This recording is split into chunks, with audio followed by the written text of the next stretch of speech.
Hello guys, আসসালামু আলাইকুম। কি অবস্থা আপনাদের সকলের? আশা করি ভালো আছেন। তো ফাইনালি আমরা চলে আসছি পরিত্যক্ত বাড়িতে।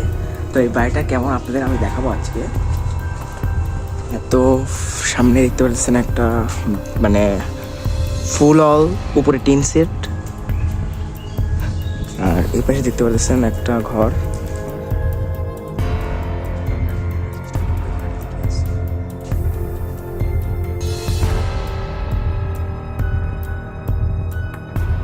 হে গাইস, আসসালামু আলাইকুম। কি অবস্থা আপনাদের সকলের? আশা করি ভালো আছেন। তো আজকে আমরা চলে আসছি পরিত্যক্ত বাড়ি। তো দেখা যাক কিরকম।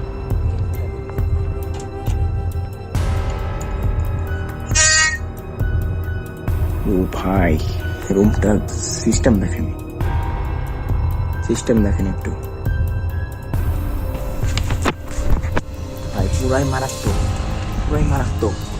এখানে গেলে ভাই এখানে যত পেটাতে আছে তা দেখলে বুঝতে পারবেন না ভাই। ঘরটা দেখলেই বোঝা যায় যে কিরকম। আমি চাইতে পারলাম না, আমার ভয় করতেছে। তো আজকের ব্লগ আমি এই পর্যন্তই এক্সপ্লোর করলাম। তো আরো ভালো ভালো ব্লগ পেতে আমাদের এই ফেসবুক পেজটা ফলো করে রাখুন এবং ইউটিউব চ্যানেলটা সাবস্ক্রাইব করে রাখুন। তো সবাই ভালো থাকবেন।